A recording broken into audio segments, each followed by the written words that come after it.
Diante de tanto caos, a pergunta que vem à mente de muita gente é: Deus não vai fazer nada?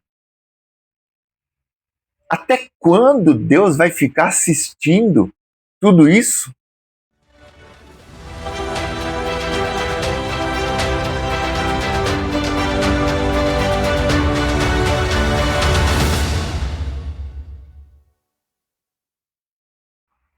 Bom dia!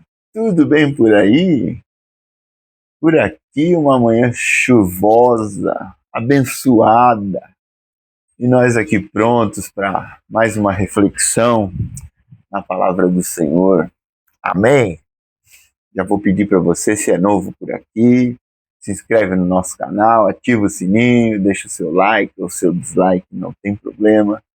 Compartilha essa mensagem nos seus grupos, WhatsApp, suas redes sociais. Deixa um comentário se você gostou, se você não gostou, para a gente saber. Isso ajuda o canal a crescer. Hoje eu quero falar de um assunto que volta e meia surge com uma pergunta. Se Deus é bom, por que ele permite tanta maldade? Essa não é uma pergunta somente de ateus, daqueles que não andam com Deus, que não conhecem a Deus. Não, não, não. Muitas vezes, muitos cristãos fazem esse tipo de pergunta. Por que Deus permite tudo isso que está acontecendo? E aí a gente vê na palavra do Senhor servos, profetas, que também questionaram isso. A exemplo de Jó, de Abacuque, os escritores dos Salmos, eles em algum momento fizeram esse tipo de questionamento. A exemplo de Abacuque, no capítulo 1, no verso 2, ele diz assim: Senhor, até quando eu clamarei e tu não me escutarás? Até quando? E convenhamos, basta uma olhada rápida, ainda que superficial, no mundo que a gente vive hoje ao redor, né? Olhar ao redor, e nós vamos facilmente perceber o caos instaurado. Vamos começar essa olhada pelo nosso próprio quintal, nosso país ao nosso redor. Antes de ontem foi documentado nos noticiários casos de pedofilia, uma avó vendendo as 3 netas de parece que 9, 12, 14 anos, vendendo suas netas para aproveitamento sexual. Que absurdo isso! E aí a gente vê um comandante de uma aeronave, um piloto da Latam que comprou essas crianças para abusar delas sexualmente. Que absurdo! Nosso país afundado em casos de roubos, corrupção, injustiças. A gente vê pessoas de bem presas e bandidos corruptos, soltos, governando sobre nós, dando ordem sobre nossas vidas, livres, desimpedidos, impunes, a despeito de seus crimes. Não precisa ir muito longe. Hoje, quarta-feira, sexta-feira próxima, começa o carnaval. Você vai ver o caos, a bandalheira, a degradação moral, o ser humano indo a níveis absurdos. Espere para ver. Semana que vem, se essa lista não aumenta, com certeza ela vai aumentar. E a nível global, quando a gente sai do nosso quintal e começa a fazer uma avaliação a nível global, a situação piora. A situação piora na proporção do globo. A gente vê ditadores matando o seu próprio povo. O que diremos desse caso Epstein? Esse absurdo explodindo, com personalidades do mundo inteiro envolvidas, abusando de crianças. Aí a gente vai um pouquinho mais a fundo, e se você não tem estômago, aconselho que nem vá, mas abusos de crianças, chegando ao extremo de sacrifícios humanos, de pequenos, crianças que sumiram, que foram arrancadas de seus pais. Aí se você vai numa área mais escura da internet, não dark web, não estou falando disso porque nisso eu nem entro, mas alguns sites, alguns grupos, você vê que até canibalismo essas pessoas estão praticando. Isso tudo é muito demoníaco. Se a gente for trazer na palavra correta, é demoníaco. E aí, diante de tanto caos, a pergunta que vem à mente de muita gente é: Deus não vai fazer nada? Até quando Deus vai ficar assistindo tudo isso? E é aqui, depois dessa pergunta, que nós aprendemos algo muito importante que começa a dar para nós um caminho, uma luz. Quando a gente faz esse tipo de pergunta, a gente entende que a Bíblia não censura quem questiona. Ela nunca censurou. Sabe, Deus não se ofende com perguntas. E eu aprendo que o problema não é perguntar, é se afastar sem perguntar. Esse é o grande problema. Um erro muito comum que as pessoas têm é achar que a fé bíblica promete um mundo sem dor. Ela não promete. Sabe, textos como João 16:33, que diz: no mundo tereis aflições. 1 João 5:19, o mundo jaz no maligno. Romanos 8:22, a criação geme e suporta angústias até agora. Textos como esse mostram e provam para a gente que a Bíblia nunca tentou maquiar o mal. Ela encara o mal de frente. O fato é que Deus é bom, sim, mas o mundo está quebrado. E por que o mundo está quebrado? E é aqui que entendemos um eixo fundamental quando a gente avalia todo esse quadro. Gênesis 2 e 3 mostram para nós que Deus criou tudo bom. Absolutamente tudo que Deus criou é bom. E Ele criou um homem com uma liberdade real. Isso é o fato. O que Deus criou é bom e Ele criou o homem com liberdade total, livre-arbítrio. E entregou a esse homem o governo do mundo.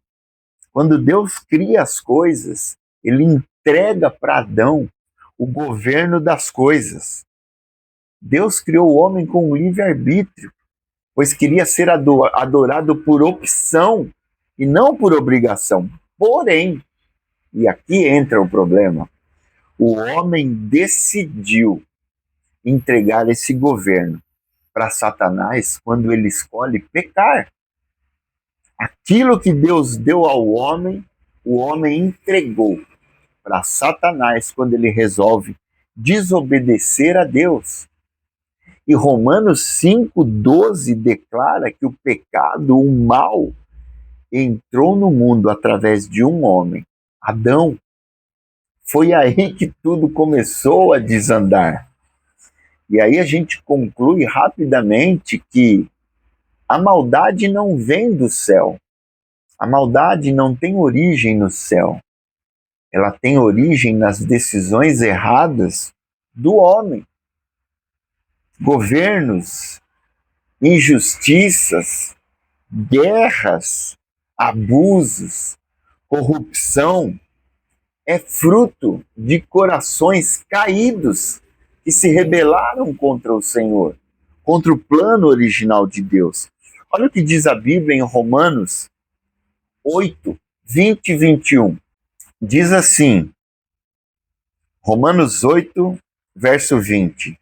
Pois a criação está sujeita à vaidade, não voluntariamente, mas por causa daquele que a sujeitou, na esperança de que a própria criação será redimida do cativeiro, da corrupção, para a liberdade da glória dos filhos de Deus.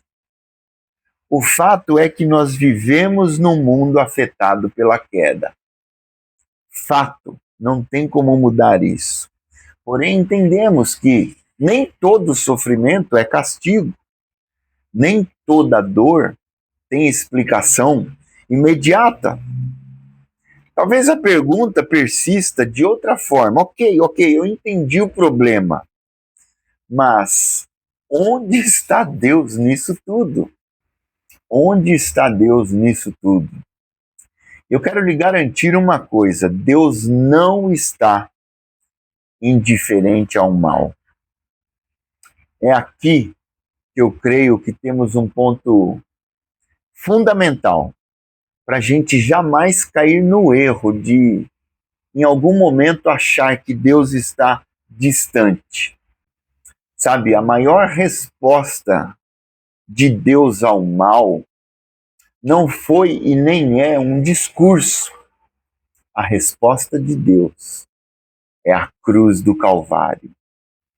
Isaías 53, 4 diz assim: verdadeiramente, Ele tomou sobre si as nossas dores, se referindo a Jesus, que veio e pagou o preço.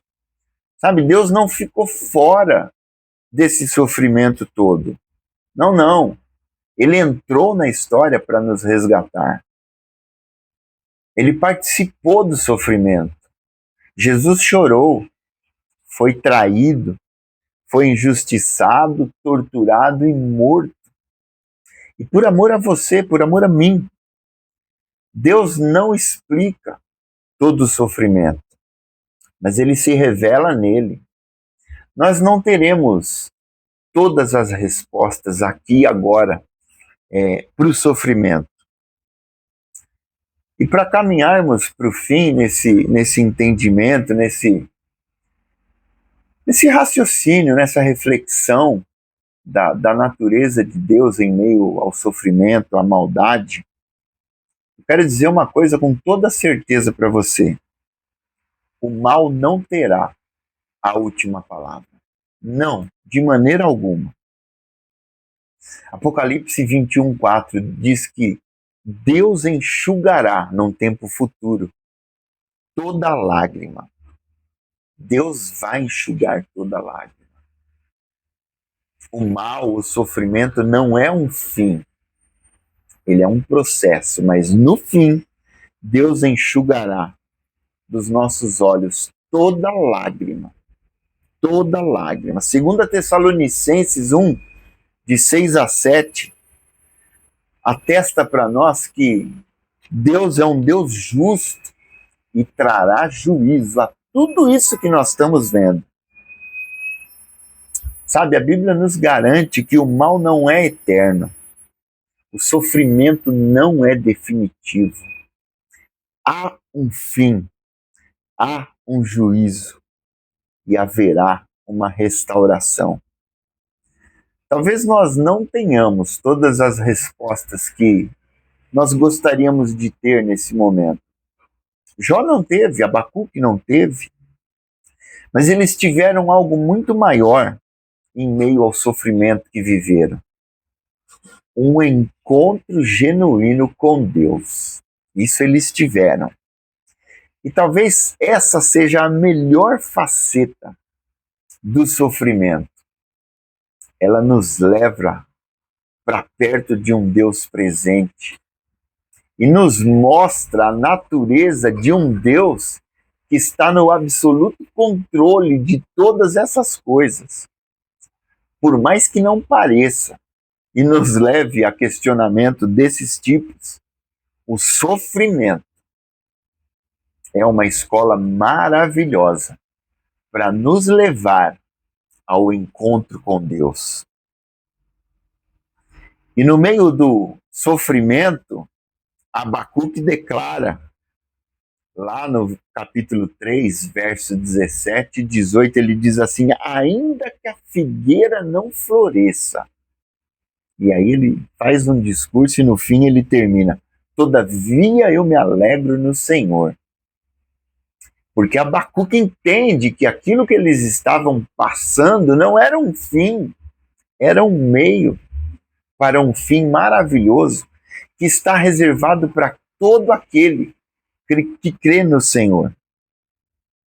Sabe, eu digo com toda a convicção do meu coração que se Deus fosse mau, ele não teria vindo a esse mundo. Se ele fosse indiferente, ele não teria sofrido. Se fosse distante, não estaria conosco agora, como está aqui. Sabe, para fechar esse pensamento, essa reflexão, eu quero dizer o seguinte: Deus não nos prometeu um mundo sem o mal, mas Ele prometeu estar conosco até que o mal seja vencido. E será. E será. Conheça esse Deus de perto. Conheça o amor desse Pai.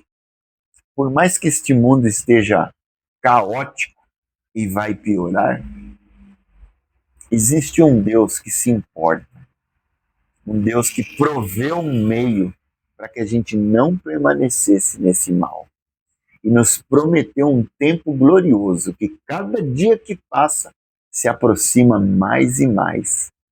Então, conheça esse Deus através da palavra. Busque-o, porque a Bíblia diz que aquele que busca encontra. E desfrute de tudo aquilo que Ele tem preparado para você. Pensa nisso e que o Senhor te abençoe.